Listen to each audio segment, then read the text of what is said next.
എനിക്ക് അതിയായ സന്തോഷമുണ്ട്. ഈ 50 വർഷം എന്ന് പറയുന്നത് ചിന്തയുടെയും ദർശനങ്ങളുടെയും ഒരു 50 വർഷമാണ്. നവോത്ഥാന ആശയങ്ങളുടെ മുന്നേറ്റങ്ങളുടെ പിന്നെ അതാണ് എഴുതി പ്രഭാഷണങ്ങളിലൂടെ എഴുത്തിലൂടെയൊക്കെ ഉണ്ടാക്കിയെടുത്ത ഒരു വലിയ പ്രസ്ഥാനം. അതിൻ്റെ 50 ആണ്ടാണ്. അതിൻ്റെ മുഖപത്രമാണിത്. കേവലം മുഖപത്രം മാത്രമല്ല, അതിലൂടെ കൊണ്ടുവന്ന ആശയങ്ങൾ എങ്ങനെയാണ് കേരളീയ സമൂഹത്തെ സ്വാധീനിച്ചത് എന്നുള്ളതാണ്. പലപ്പോഴും ഈ നമ്മുടെ ഈ മുജാഹിദ് മൂവ്മെൻറ്റ് അല്ലെങ്കിൽ വഹാബി പ്രസ്ഥാനങ്ങൾ എന്നൊക്കെ പറയുമ്പോൾ അതിനെക്കുറിച്ചൊക്കെ പറയുമ്പോൾ അത് ഈ സമുദായത്തിനകത്ത് ഉണ്ടാക്കിയിട്ടുള്ള നവോത്ഥാന മുന്നേറ്റങ്ങളെക്കുറിച്ച് മാത്രമാണ് നമ്മൾ പറയാറ്. പക്ഷേ ഒന്നും അങ്ങനെയല്ല.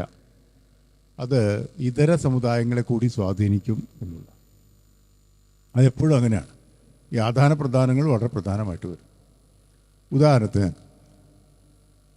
ഈ ടിപ്പുവിൻ്റെ ഭരണകാലത്ത് ഉണ്ടായിട്ടുള്ളൊരു വലിയ സംഭവമാണ് ചേലക്കലാപം എന്ന്. ഈ ചേലക്കലാപം പഠിക്കപ്പെടേണ്ട. ഈ ചേലക്കലാപത്തിൻ്റെ ഒരാശയം എന്ന് പറയുന്നത് ദളിത് സ്ത്രീകൾ മാറുമറയ്ക്കണം എന്നുള്ളത്. അത് ഞാൻ പലപ്പോഴും പറയാറുണ്ട്, കേരളത്തിൽ ഇസ്ലാം കൊണ്ടുവന്നൊരു മാറ്റം കൂടി. അത് എങ്ങനെയാണ് ഇസ്ലാം പൊതുസമൂഹത്തെ കൂടി സ്വാധീനിക്കുന്നത് എന്നുള്ളത്. അപ്പോൾ ടിപ്പു അദ്ദേഹം ഇത് വന്നപ്പോൾ അദ്ദേഹം വന്ന് തന്നെ മലബാറിൽ പൂർണ്ണമായിട്ടൊന്നും പ്രാവർത്തികമാക്കാൻ ടിപ്പുവിനൊക്കെ സാധിച്ചില്ല. മലബാറിൽ അദ്ദേഹത്തിൻ്റേതായ മലബാറിൽ ഈ ദളിത് കീഴാള സ്ത്രീകൾ മാറുമറയ്ക്കണം. അതിന് കാരണമായി അദ്ദേഹം പറഞ്ഞത്, ഞാനൊരു മുസൽമാനാണ്, അതുകൊണ്ട് എൻ്റെ രാജ്യത്ത് തീർച്ചയായിട്ടും ദളിത് സ്ത്രീകൾ മാറുമറയ്ക്കുക തന്നെ വേണം. അതെൻ്റെ വിശ്വാസവുമായി ബന്ധപ്പെട്ടതാണ്. അതിനെതിരെ ഹിന്ദു വിഭാഗത്തിൽ നിന്ന് ഫ്യൂഡൽ വിഭാഗത്തിൽ നിന്നൊക്കെ ധാരാളം ആളുകൾ അതിനെതിരെ സമരം നയിച്ചു. മാത്രമല്ല പല ഫ്യൂഡൽ ഭവനങ്ങളിലും ഇങ്ങനെ മറിച്ച് ചെന്ന ഈ ഹിന്ദു സ്ത്രീകളുടെ ഈ ജമ്പറൊക്കെ വലിച്ച് കയറി. അവർ ടിപ്പു ചെയ്ത് മറയ്ക്കണം എന്ന് പറയുക മാത്രമല്ല ചെയ്ത് അതിനു വേണ്ടിയുള്ള വസ്ത്രങ്ങൾ കൊടുത്തു എന്നത്.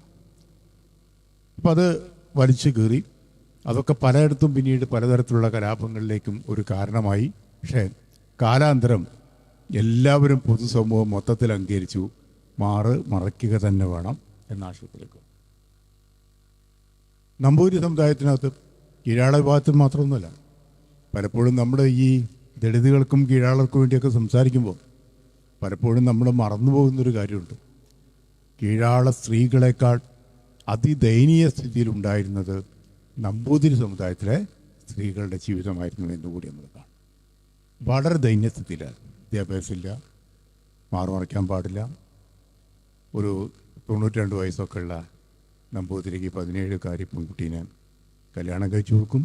അങ്ങനെയുള്ള അതിനെതിരായിട്ടാണ് വലിയൊരു മൂവ്മെൻറ്റ് വിട്ടിപ്പാട്ടത്തിരിപ്പാടിൻ്റെ ഒക്കെ നേതൃത്വത്തിൽ വന്നത്. അപ്പം ഞാൻ പറയുന്നത് ഇതൊക്കെ എങ്ങനെയാണ് പൊതുസമൂഹത്തിലേക്ക് തന്നെ ചില ആശയങ്ങൾ, മതാശയങ്ങൾ എങ്ങനെ കടന്നു വരുന്നു, എങ്ങനെ സ്വാധീനിക്കുന്നു എന്നാണ് ഞാൻ സൂചിപ്പിക്കാൻ ശ്രമിക്കുന്നത്. ഇതേപോലെ തന്നെ ഒന്ന്, എന്തുകൊണ്ടാണ് ഈ മുജാഹിദ് മൂവ്മെൻറ്റ്, ഇപ്പോൾ ബ്രിട്ടീഷുകാർ വഹാബി പ്രസ്ഥാനം എന്ന് പറഞ്ഞു, അതായത് ഒരു സൗദി അറേബ്യയിൽ രൂപപ്പെട്ടു വന്ന ഒരു നവോത്ഥാന മുന്നേറ്റം, അതിൻ്റെ ആശയങ്ങൾ ഇവിടേക്കും കടന്നു. അതാണ് വഹാബികൾ എന്ന് ബ്രിട്ടീഷുകാർ വിശേഷിപ്പിച്ച ഒരു വിഭാഗം മുസൽമാന്മാർ ഉത്തരേന്ത്യയിൽ. അവർ സ്വാതന്ത്ര്യ സമരത്തിലേക്ക് എടുത്ത് ചാടാനുള്ള ഒരു പ്രധാനപ്പെട്ട ഒരു കാരണം ഈ അടിമത്തത്തെ ഒരിക്കലും ഇസ്ലാമിന് അംഗീകരിക്കാൻ കഴിഞ്ഞില്ല എന്ന്. ഭയപ്പെടേണ്ടത്, അനുസരിക്കേണ്ടത് പടച്ചമ്പരാനെ മാത്രമാണ്. അല്ലാതെ മനുഷ്യരെ ഭയന്ന് ജീവിക്കാൻ പാടില്ല എന്നുള്ള വലിയൊരു ആശയം മുന്നോട്ട്. ഈ ആശയത്തിൻ്റെ സ്വാധീനത്താലാണ് ഈ ബ്രിട്ടീഷുകാർ ഈ ജനതയെ എങ്ങനെ അടക്കി ഭരിക്കുന്നത് ഞങ്ങളുടെ വിശ്വാസത്തിനും എതിരാണ് എന്ന തരത്തിലേക്ക് അവരതിനെ വ്യാഖ്യാനിച്ചെടുക്കുകയും. മാത്രമല്ല, നമ്മൾ കാണേണ്ടൊരു കാര്യം, ആ കാലഘട്ടത്തിൽ ഈ വഹാബി മൂവ്മെൻ്റ് എന്ന് ബ്രിട്ടീഷുകാർ വിളിച്ച വിഭാഗക്കാർ അത് ഏറ്റവും കൂടുതൽ എതിർത്തത് വ്യാപകമായിട്ട് ക്രിസ്ത്യാനിറ്റിയിലേക്ക് മതം മാറ്റം നടത്തുന്നതിനെതിരായിട്ടാണ്. അങ്ങനെയൊക്കെയുള്ള സംഭവങ്ങൾ വന്നപ്പോൾ അവർ വലിയ മൂവ്മെൻ്റായിട്ട് കടന്നു വരികയും മാത്രമല്ല ആ വിഭാഗത്തിൽപ്പെട്ട ആളുകളെയാണ് ഒരുപക്ഷെ അൻഡമാൻ ജയിലിലേക്ക് ഉത്തരേന്ത്യയിൽ നിന്ന് ഒരു വലിയൊരു കാലഘട്ടത്തിൽ വ്യാപകമായിട്ട് നാട് കടത്തി. അവരുടെയൊക്കെ സ്വാധീനങ്ങളെക്കുറിച്ചൊക്കെ തന്നെ എൻ്റെ ഒരു പുസ്തകം വരുന്നു. 1921 മലബാറിൽ നിന്ന് അൻഡമാനിലേക്ക് നാട് കടത്തപ്പെട്ടവരുടെ പിൽക്കാല ജീവിതം അന്വേഷിച്ച് ഒരു യാത്ര ചെയ്തൊരു പുസ്തകം എഴുതുമ്പോൾ ഈ അൻഡമാനിലെ പീനൽ സെറ്റിൽമെൻറ്റിൻ്റെ ഒരു ഫുൾ ഹിസ്റ്ററി തന്നെ കൊണ്ടുവരുമ്പോൾ ഈ പറയുന്ന മൂവ്മെൻറ്റുകളെക്കുറിച്ചൊക്കെ തന്നെ അതിൽ ഞാൻ പരാമർശിക്കുന്നുണ്ട്. ആ പുസ്തകം വൈകാതെ തന്നെ പുറത്തു വരും. അപ്പം ഞാൻ പറഞ്ഞ ഇത്തരത്തിലുള്ള ആശയങ്ങൾ എങ്ങനെയൊക്കെയാണ് അത് അഗാധമായിട്ടും മറ്റു വിഭാഗത്തിൽപ്പെട്ട ആളുകൾ കൂടി സ്വാധീനിക്കുന്നത് എന്ന് പറയാൻ വേണ്ടിയാണ്. അതല്ലാതെ കേവലം അന്ധവിശ്വാസങ്ങൾക്കും അനാചാരങ്ങൾക്കും എതിരായിട്ട് മാത്രമല്ല കൊണ്ടുവന്ന് ഉദാത്തമായ സ്വാതന്ത്ര്യബോധം കൂടി അവതരിപ്പിക്കപ്പെട്ടു എന്നുള്ളത് കൂടി നമ്മൾ കാണണം. അതുകൊണ്ടാണ് ഇപ്പോൾ അല്പം തമാശ രൂപേണ പറയുന്നൊരു കാര്യമുണ്ട്. ഈ അബു കലാം ആസാദിൻ്റെ ഒരു അദ്ദേഹം ഗാന്ധിയോട് പറഞ്ഞൊരു കാര്യമുണ്ട്. അത് വേണ്ടത്ര ചരിത്രത്തിൽ ഇടം കിട്ടാതെ പോയി ചർച്ചപ്പെടാതെ പോയില്ല. തമാശ രൂപേണ പറഞ്ഞൊരു കാര്യമാണ്. അതാണ് അദ്ദേഹം അങ്ങനെ ഒരു കാര്യം പറഞ്ഞപ്പോഴാണ് ഗാന്ധിജി ഒരർത്ഥത്തിൽ വൈക്കം സത്യാഗ്രഹത്തിലേക്ക് ഇടപെടാനുള്ള ഒരു കാരണവും അതുകൂടിയാണ്. അദ്ദേഹം തമാശ രൂപേണ പറഞ്ഞു, നമ്മുടെ നാടൻ ഭാഷയെ പറഞ്ഞ ഈ ദളിത് ജനവിഭാഗം കീഴാള ജനവിഭാഗങ്ങൾ നിങ്ങൾക്ക് വേണ്ടെങ്കിൽ ഞങ്ങൾക്ക് തന്നാൽ മതിയില്ല, ഞങ്ങൾ കൊണ്ടുപോയിക്കൊള്ളാം, ഞങ്ങളെ വിമോചിപ്പിച്ചുകൊള്ളാം എന്ന് പറഞ്ഞത് വല്ലാതെ കൊണ്ടുവന്നത് ഗാന്ധിക്ക്. കാരണം ആർക്കും വേണ്ട.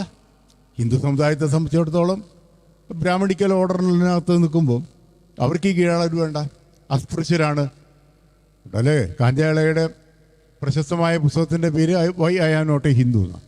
ഹിന്ദു അല്ല, ഞങ്ങൾ ഹിന്ദുക്കൾ തന്നെയല്ല എന്ന രീതിയിൽ പറഞ്ഞപ്പോൾ ഗാന്ധിയോട് പറഞ്ഞു, നിങ്ങൾക്ക് അവരെ പരിഗണിക്കാനോ ഒന്നും കഴിയുന്നില്ലെങ്കിൽ അവരവകാശ അധികാരങ്ങൾ അംഗീകരിച്ചു കൊടുക്കാൻ നിങ്ങൾക്ക് കഴിയുന്നില്ലെങ്കിൽ ഞങ്ങൾക്ക് തന്നാൽ മതി, ഞങ്ങൾ മോചിപ്പിച്ച് കൊണ്ടുപോയിക്കൊള്ളാം എന്ന് പറഞ്ഞതാണ് യഥാർത്ഥത്തിൽ ഗാന്ധിജിയുടെ കണ്ണു തുറപ്പിക്കുകയും ഗാന്ധിജി വൈക്കം സത്യാഗ്രഹത്തിലേക്ക് ഇടപെടാനുള്ള ഒരു കാരണങ്ങളിൽ ഒന്ന് അല്ല, അത് മാത്രമാണെന്നല്ല, കാരണങ്ങളിലൊന്ന് അതുകൂടിയായിരുന്നു. അപ്പം ഞാൻ പറയുന്നത് എങ്ങനെയാണ് ഇത്തരത്തിലുള്ള നവോത്ഥാന രാഷ്ട്രീയ ആശയങ്ങൾ മറ്റ് വിഭാഗത്തിൽപ്പെട്ടവരെ കൂടി ഇതര വിഭാഗത്തിൽപ്പെട്ടവരെ കൂടി അതെങ്ങനെയാണ് സ്വാധീനിക്കുന്നത് എന്ന് പറയാൻ പറ്റും. അതാണ് അതിൻ്റെ ബഹുസ്വരതയിൽ അതെങ്ങനെ ഒരു വലിയ രാഷ്ട്രീയ ആശയമായിട്ട് മാറിയത്. മുഹമ്മദ് അബ്ദുറഹ്മാൻ സാഹിബിൻ്റെ കാര്യം തന്നെ നമുക്ക് നോക്കാം. അദ്ദേഹം കേരളത്തിലിപ്പോൾ വേണ്ടത്ര ചർച്ച ചെയ്യപ്പെടുന്നില്ല അവരൊന്നും പേരുകൾ. അതിൻ്റെ ഒരു പ്രധാനപ്പെട്ട ഒരു കാരണം വർദ്ധിച്ചു വരുന്ന ഇസ്ലാമോഫോബിയാണ് എന്ന് ഞാൻ വിചാരിക്കുന്നു. പക്ഷേ ഞാൻ പലപ്പോഴും പറയാറുള്ള ഒരു കാര്യം, ഈ മുഹമ്മദ് അബ്ദുറഹ്മാൻ സാഹിബിനെ കുറിച്ച് കവിത എഴുതിയിട്ടുണ്ട്, എടശ്ശേരിയും അക്കിത്തവും എന്നും കൂടി കാണും. അത്ര വലിയ പോരാളിയാണ്. ഈ ഒരു ആശയങ്ങൾ എങ്ങനെയാണ് ഇസ്ലാമിനകത്തുള്ള നവോത്ഥാനത്തിൻ്റെ ആശയങ്ങൾ, സ്വാതന്ത്ര്യബോധത്തിൻ്റെ ആശയങ്ങൾ, അടിമത്തത്തിനെതിരായിട്ടുള്ള ചിന്താധാരകൾ അതെങ്ങനെയാണ് ഇന്ത്യൻ വിമോചന പ്രസ്ഥാനത്തെ ആഴത്തിൽ സ്വാധീനിച്ചത് എന്ന് കൂടി പറയാൻ വേണ്ടിയാണ് ഞാൻ ഈ കാര്യം സൂചിപ്പിക്കുന്നത്. അതുകൊണ്ട് തന്നെ മറ്റു സമുദായങ്ങളിൽ ഈ ഇസ്ലാമിനകത്ത് തന്നെ മറ്റ് വിഭാഗക്കാരെ കൂടി പതിയെ സ്വാധീനിച്ചു എന്നുള്ളതാണ്. ഞാൻ പലപ്പോഴും കണ്ടിരുന്ന ഒരു കാര്യം, ഒരു കാലഘട്ടത്തിൽ ഇപ്പം ഞാനൊക്കെ സ്കൂൾ പഠിക്കുന്ന കാലഘട്ടത്തിൽ മദ്രസ പാഠപുസ്തകം ഞങ്ങൾ തൊട്ടാൽ മദ്രസയിൽ നിന്ന് നേരെ സ്കൂളിലേക്ക് വരും. അപ്പോൾ ഇവരുടെ കയ്യിൽ ആ ചെറിയ മദ്രസ പാഠപുസ്തകങ്ങളുണ്ടാവും. ഞങ്ങൾ തൊട്ട് കഴിഞ്ഞാൽ ഉടൻ തന്നെ എൻ്റെ കൂട്ടുകാരികളായിട്ടുള്ള ആ LP സ്കൂളിൽ അവർ പറയും, കണ്ണു പൊട്ടിപ്പോയില്ല ഞങ്ങൾക്ക്.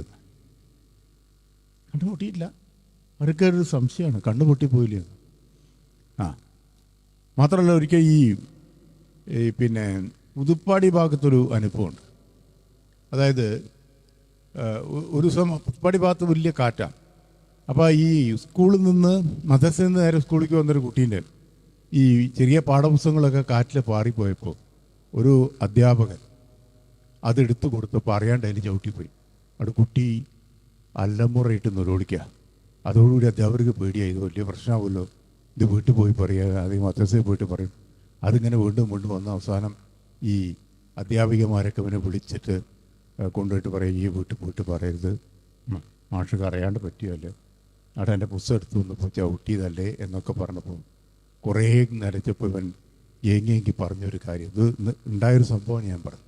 ഏങ്ങി പറഞ്ഞ എനിക്ക് അതുകൊണ്ടല്ല, എന്താണ് ഉസ്താദ് പറഞ്ഞിരിക്കണ്, ഇങ്ങനെ ഉള്ള ആളുകളൊക്കെ ഈ പുസ്തകം തൊട്ട് കഴിഞ്ഞാൽ അവരെ കണ്ണ് പൊട്ടിപ്പോവും.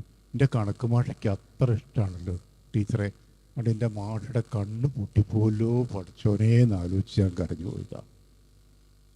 അതേ തരത്തിൽ നിന്നുള്ളൊരു വലിയൊരു മാറ്റം, അതങ്ങനെ പറഞ്ഞ അതേ കൈവഴികളിൽ നിന്ന് വിശുദ്ധ ഖുർആൻ്റെ പരിഭാഷകളുണ്ടാക്കി ഇതര സമുദായത്തിന് കൊണ്ടുകൊടുക്കുന്ന തലത്തിലേക്കുള്ള ഈ മുന്നേറ്റത്തിലേക്ക് അത് വന്നു എന്നുകൂടി നമ്മൾ കാണും. ഇത് വളരെ പ്രധാനപ്പെട്ടൊരു കാര്യമാണ്. ഇന്നൊന്നും ഒരു കാലഘട്ടത്തിലും പള്ളിക്കകത്തേക്കൊന്നും പ്രവേശിപ്പിക്കുന്നില്ല ഒരിക്കലും. അങ്ങനെ എന്തെങ്കിലും ഒരു കാര്യത്തിനൊന്നും എന്നെ അങ്ങോട്ട് ക്ഷണിക്കുക പോലുമില്ല. അതൊക്കെ മാറിയില്ലേ. ഇപ്പം സത്യത്തിൽ പറഞ്ഞു കഴിഞ്ഞാൽ വളരെ തരത്തിലുള്ള ബഹുസ്വരമായിട്ട് മാറി.